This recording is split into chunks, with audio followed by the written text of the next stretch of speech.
لو حابب تتفرج على ملخص اول 5 حلقات هتلاقيهم في اللينك اللي فوق ده. بعد ما جعفر راح بيت الراجل اللي اسمه عزت ده واتأكد انه كذاب وانه كان جاي ينصب عليه، اداله اللي فيه النصيب وخلى وشه يبقى مكان قفاه، لحد اما عزت قال له على الحدوته كلها من طقطق لسلام عليكم، وقال له انه ما يعرفش بلال شامة ده اصلا، بس اخوه اسماعيل يعرفه، وهما الاتنين شغالين في محجر على طريق اسكندرية الصحراوي. وبلال شامة بقى حكى لاسماعيل على حدوته وانه من ساعة ما خطف ابنك وهو هيبان متغير في كل بلد شكل، لحد اما يرجع مصر ويشتغل في المحجر ده. وفي يوم كنت رايح انا وابني نزور اسماعيل اخويا، شافنا ساعتها بلال شامة وقال لنا على اللي في دماغه، وحط خطة وقال لنا لو نفذناها صح هنكسب من وراك ملايين، واتفق معانا ان انا وابني نيجي نمثل عليك ان الواد ده ابنك، وان بلال شامة كلمني من الكويت عشان يريح ضميره قبل ما يموت. فجعفر قال له يعني بلال دلوقتي في المحجر ده؟ فعزت قال له معرفش، بس من بعد ما انت طيبتنا انا قلت لهم على اللي حصل. فجعفر قال له طيب تعالى وديني على المحجر ده. ولما راحوا هناك كان بلال شامة واسماعيل سرقوا الفلوس اللي كانت في المحجر وهربوا، واتفق جعفر مع عزت ده انه لو دلوا على بلال شامة يبقى ليه الحلاوة. سوريا بقى ما كانتش قادرة تستحمل فكرة ان ابنها لسه عايش وما تعرفش مكانه، واتحايلت على دلال انها تنزل لابوها واخوها وتعرف منهم اذا كان ابنها عايش ولا قتلوه. بس دلال قالت لها لا، وهم حتى لو عارفين مش هيقولوا. فسوريا ما بقتش عارفه تعمل ايه، ولما فاض بيها الكيل نزلت بنفسها واستسمحت حماده وكايم ابنه في نص الشارع، وقعدت تتحايل عليهم ان لو ابنها عايش يدلوها على طريقه، ولو مش عايش يقولوا لها ويطفوا النار اللي جواها، لدرجة انها باست ايد كايم قدام الحارة كلها، وكل الناس كانت واقفة بتتفرج عليهم. وعلى دخلة جعفر وشاف اللي حصل ده وما استناش يسمع حاجة، وقام مطلق سوريا. وبرغم ان كل اللي في البيت اتحايلوا عليه عشان يرجع سوريا ويقولوا له دي غلبانة وهي كل اللي كانت عايزاه ابنها وبس، وبرضه هو مش موافق. واهل سوريا كمان راحوا يصلحوا بينهم بس هو ما وافقش، وسوريا ذات نفسها جات له تستسمحه وبرضه هو ما وافقش. فكايم بقى حب يصطاد في المية العكية وراح يتقدم لسوريا عشان يكسر عين جعفر، وكانت خطته انه هيتجوزها يوم واحد بس وبعد كده يطلقها، بس طبعا ما قالش كده لسوريا. فسوريا قالت له انا موافقة بس بشرط انك تحميني من جعفر، وكمان تقف بكرة في وسط الشارع وقدام جعفر وكل الحارة وتقول له انك هتتجوزني بعد ما عدتي ما تخلص، وتمسح بكرامة جعفر الارض. وتاني يوم فعلا جت سوريا في وسط الشارع، وكان جعفر قاعد، وكايم قام وقف في نص الشارع وقال بعلو صوته احنا ناس نعرف الاصول، يعني الست سوريا دي بعد ما تخلص عدتها هتبقى تلزمني، واي حد هيجيب بس سيرتها هشيله من على وش الارض. جعفر وقف وما كانش مصدق اللي هو بيسمعه ده، وكايم كمل كلامه وقال كلها يومين ونتجوز. قامت سوريا بقى قالت له انا اتجوزك انت يا كوكو؟ ده انت مهزقت الحاره يالا، ده اللي رايح واللي جاي بيديك على قفاك يا كوكو. وهي اللي تتجوز جعفر العمده تقدر تبص لراجل تاني؟ وكمان قامت مسكت الشبشب بتاعها وضربته بيه على دماغه في وسط الحاره، وكل الناس كانت واقفه بتتفرج. وساعتها قام جعفر خدها في حضنه ويضاها تاني لعصمته، وقال لكايم لو عليا انا بعد الكلمتين اللي قلتهم دول ما يكفينيش اخلص عليك بطلقتين في دماغك، بس ان شبشب ميه يتنسي على دماغك كده وفي وسط الحياة كمان يبقى انت ما تستاهلش الطلقتين حتى. وطبعا عشان محمد سامي يبين ان جعفر العمدة ده سوبر هيرو ومش راجل عادي، عمل له كذا لقطة كده. اولهم واحد استلف من جعفر فلوس وما كانش عايز يردهم، فقام جعفر راح قدام شركته وقعد يشرب شاي وشيشة، وبعد كده جاب رجالة وراه تسد عين الشمس، وقام مسك الراجل ده وضربه لحد ما يبان له صاحب وخد فلوسه برضه. تاني موقف ان عايدة كانت مخطوبة لواحد اسمه دودي، ودودي ده اتصل بيها يغيظها باعتبار انها اتجوزت واحد بيلبس جلابية. جعفر يسكت؟ لا، ده راح ومسك دودي ده في وسط شغله واداله العلقة التمام خلاه ينسى اسم امه، وقال له لو اتصلت بعايدة تاني هدفنك بايدي. تالت موقف بقى لما عايدة قالت له انا زهقانة وعايز اخرج في مكان شيك كده هي بتحب تقعد فيه، فجعفر وافق. فهي قالت له طيب اطلع غير الجلابيه دي عشان مش هينفع تخش المكان ده بالجلابيه. قال لها والله ما انا خارج معاكي غير بالجلابيه. ولما راحوا المكان منعوه فعلا انه يخش بالجلابيه.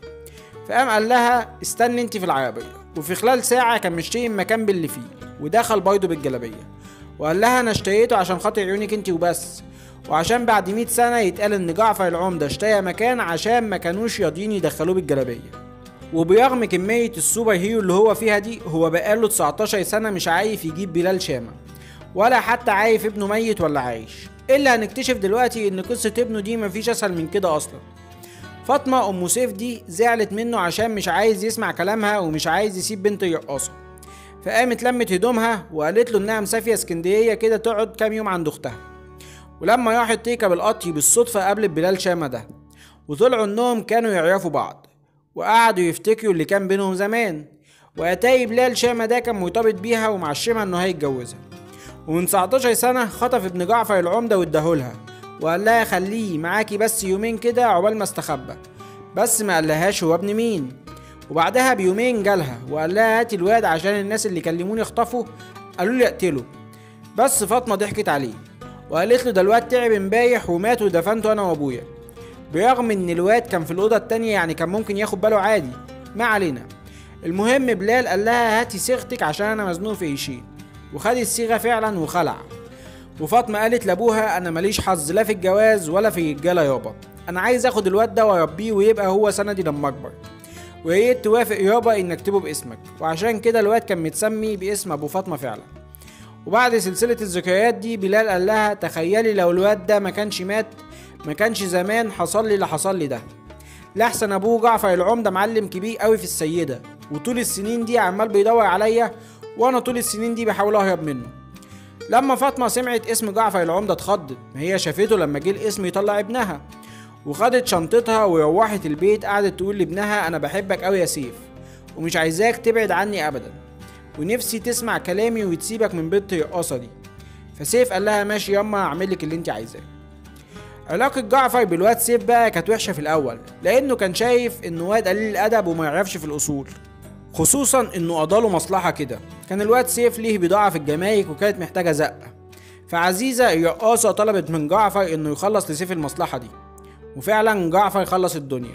سيف بقى مش يقول له شكرا، لأ، ده قال له استنى ما تمشيش، في واحد كان قايل لي هخلص لك المصلحة دي وياخد 20 باكو، فهنزل أجيب لك ال20 باكو واجي.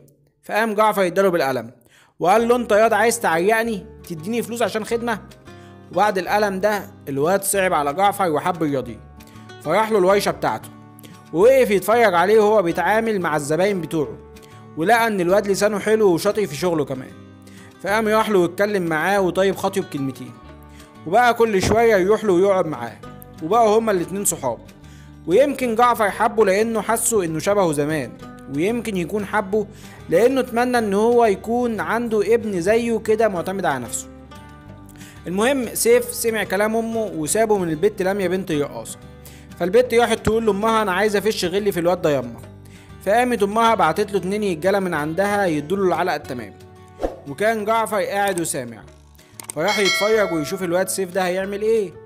ولما ال2 رجاله راحوا عشان يعلموا على سيف، قام الواد سيف هو اللي علم عليهم، وعشان كده جعفر حب الواد سيف ده اكتر واكتر، وحس انه واد جدع ورجوله، والاتنين حبوا بعض ونشأت بينهم علاقة صداقة جامدة جدا، لدرجة ان سيف عزمه عنده في البيت على عشاء.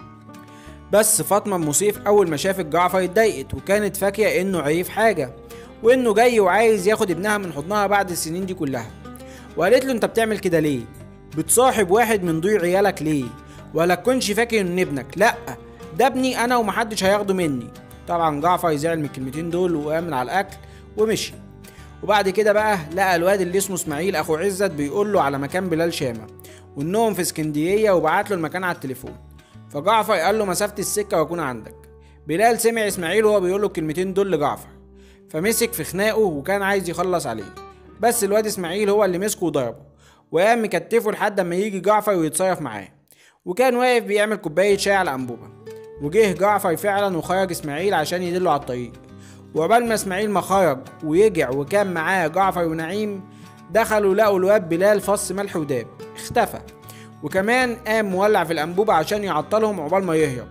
وبتخلص على كده الحلقه العاشيه. فلو عجبك الفيديو منساش تعمل لايك وشير وسبسكرايب وادعمني كومنت عشان اكمل، ولو ما عجبكش الفيديو منساش تعمل ديسلايك وشير وسبسكرايب برضه، بس تعملني كومنت عشان ابطل.